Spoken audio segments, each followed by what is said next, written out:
Africa Day celebrates unity, freedom, and identity across the African continent. Dare I say, even the diaspora, because one thing about 2025, it has brought us together as a people. 2025 has somehow unified Black people. And if you believe this, comment Black Power in the comment section. We are slowly waking up as Black people or African people to the power that we have and how we are stronger together. However, this has not been the case always. Religion has been one of many other factors as to why we are so divided as a people, and this has been done intentionally. A lot of colonial era religions, like the Jehovah's Witnesses and other high control religions and just normal religions, have really taken a lot from African people. They have taken away our personal freedom and our connection to culture and traditions. And in today's video, I want us to unpack how we can reclaim our spirituality and basically recenter and return ourselves to what it means to be African. Hello, beautiful people, and welcome to my channel. My name is Monica for those who are new, and if you are a returning Sabi, welcome back. Welcome to the other side, a safe space we have created here on the internet where people who have survived and exited a high control religion can come here, find community and just connection. If you are someone who enjoys my content, please do leave a like, please subscribe, and a comment would be amazing. I love talking to you guys in the comments. I love finding out where you guys are from, how you lived, how you're navigating life. I just love connecting with you guys, so please do leave a comment and let's get into the video. Firstly, let's start unpacking the roots of high control religions. You need to take note and be very aware that most high control religions were birthed during the colonial rule, and this is very intentional because when they came onto people's lands to conquer, to steal and pillage, they also brought religion. It's very difficult to control someone who has their own faith system, their own way of life, and to mitigate that, what they did is they told Africans that your way of life, your spirituality, that is pagan, that is demonic. And it's not like African people just agreed on a whim and said, yes, this is so true. Let's remember how religion was enforced onto people, especially when you look at Ghana and the slave trade and how they used churches over those dungeons where they kept people. Like, I don't want to get too deep into that, but you need to remember that religion was also enforced onto people. And this manifests within groups like the Jehovah's Witnesses, telling African people that ancestral practices are spiritism. And this has led to a generational break in knowledge and cultural pride, which was very intentional.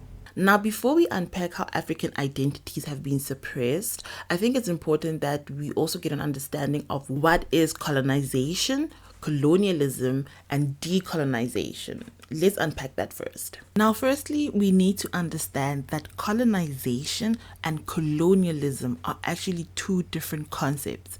Colonization refers to the act of settling and establishing control over a foreign territory. This involves the displacement of indigenous people and taking control over their resources, for example, whereas colonialism is the broader term that encompasses the policies, the practices, and the systems of power that maintain and perpetuate control and the exploitation of the people who are colonized. So colonization is the action, the establishing of the colony, settling in a foreign land, and then exerting control and power over the inhabitants of that place and stealing their resources. So the focus here is a physical act of taking over the land and establishing a settlement. And examples of this are European colonies in America, for example, the USA, and then Australia, and even South Africa, for example. Now, with colonialism, it is more focused on the system as explained, the policies, the practices, and how they are used to maintain control over the colonized territories, often involving economic exploitation, political domination, and cultural suppression of the natives. The focus here is the ongoing effects and consequences of the colonization, the process. It includes the perpetuation of power imbalances and the ways in which colonized societies are shaped by the colonial experience. Some examples can be how the Western cultural norms are still enforced onto African people, economic structures, for example, and how they exclude African people, and the political systems in formerly colonized countries that continue to disenfranchise Black or African people. So the key differences here is that firstly, for scale, colonization is a specific action, whereas colonialism is a broader system. Colonization focuses on the act of settlement, while colonialism focuses on the power dynamics and the long-term consequences of that settlement. So the duration of colonization can be a relatively short amount of time, whereas colonialism can last for generations. And that's why Black or African people cannot be racist. That is impossible. We don't have a system where we exclude European people, for example. It's the other way around. Yes, African people can be prejudiced, but they can't be racist. Racism is a system. So we're learning here that colonization is the act of establishing a colony, while colonialism is the system and power and control that results from that act. And then lastly, for us to decolonize now, we need to undo what colonialism is currently doing. The processes that imperial nations use to establish and dominate foreign territories, we need to fight that, and religion is part of those systems. Because instead of telling people to fight back, reclaim what is theirs, religion tells you to calm down and pray to God, and God will fix all of your problems while you store up all your riches in heaven or paradise, while the people, the imperialists, enjoy the heaven today. Yeah, they are in heaven while you are in hell. Now, here's something I feel like most of us we have overlooked, especially people of color. But why has the Jehovah's Witnesses basically discouraged their members and not allow them? Because this is wrong. You're not allowed to sing the national anthem. I'm going to pull up here the South African national anthem. And I think this is probably one of the most beautiful national anthems in the world, even though I don't know other countries' national anthems. Fun fact, it's in 5 different languages. A lot of us South Africans do not speak one language. I actually do not know one South African who speaks one language. We are a multilingual country. We have 12 now actually official languages when you include sign language, but it says Nkosi Sikeleli Afrika, which means God bless Africa. Maluphanganyiswa uphondo lwayo, may her glory be lifted high. Izwa imthandazo yethu, hear our petitions. Nkosi Sikelela Thina lusapho lwayo, God bless us, your children. That's how beautiful our national anthem is. And a religion is telling you you are not allowed to sing that part. Why? Why? You need to ask yourself why. Let's go to the Sotho part. Morena, boloka setjhaba sa heso. God, we ask you to protect our nation. O fedise dintwa le matshwenyeho. Intervene and end all conflicts. Osibuluke setjhaba sa heso. Protect us, protect our nation. Setjhaba sa heso. Setjhaba sa South Africa. Our nation, South Africa. That is just the first 2 verses in Xhosa, Zulu, and Sesotho. And we are not allowed, or we weren't allowed to sing this when we were Jehovah's Witnesses. Why? Why were we not allowed to sing for the protection of our countries, our nations, for the betterment of Africa? Why? You need to ask yourself why a religion is fighting so hard to divide you from your people, from your country, from your land, from your culture, from your traditions. Why? This is done to suppress your African identity. Members are taught to reject national identity, traditional customs, and African celebrations. They are removing you from Ubuntu. And for those who don't know what Ubuntu means, Ubuntu is I am because you are. Umuntu ngumuntu ngabantu. An individual is a person because of other people.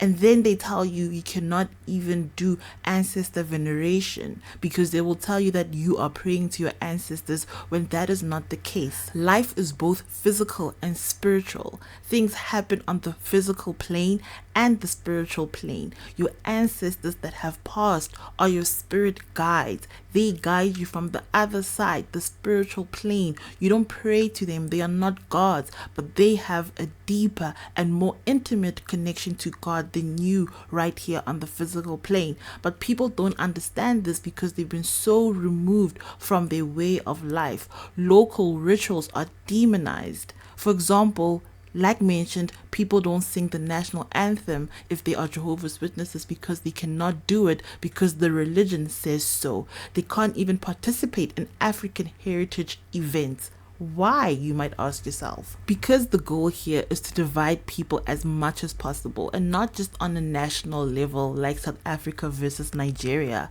but even your family, even that intimately, where children are taught to view extended family traditions as satanic. So important life rituals like birth, marriage, and death that are very important in the African culture have no meaning to people who are part of high control religions like the Jehovah's Witnesses.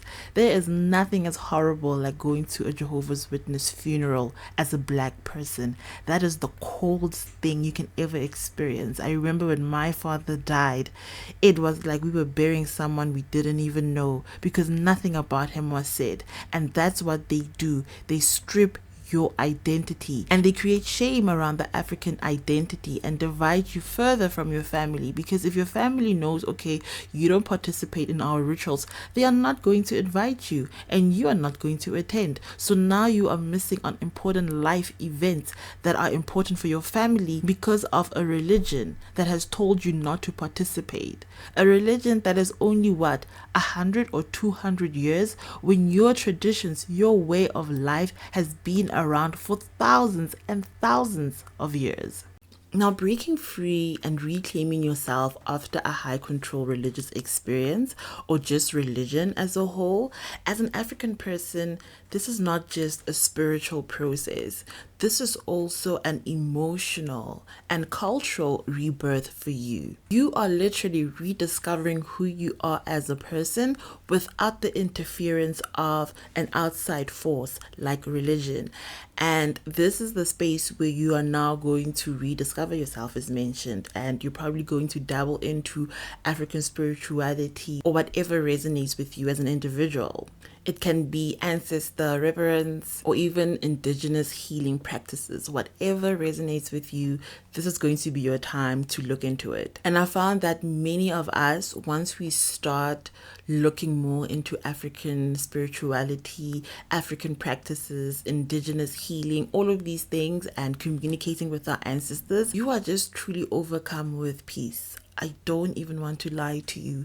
You are truly overcome with peace, acceptance, and unity, because African spirituality, unlike other religions, is that it does not encourage separation. It in fact says you are because other people are. That is Ubuntu. A person, an individual is a person because of other people. Community is so important, and it's so important as well to build tolerance and acceptance for other people. So yes, as an African, I would encourage other African people to leave other religions like Abrahamic religions, but in the same vein, in the same sentence, I still have tolerance. I still have respect for anyone who decides to practice those religions, because at the end of the day, people have different needs and wants, and religion provides something for people. And if a certain religion speaks to you, it speaks to you. I respect and acknowledge that. This thing of just because I believe in something,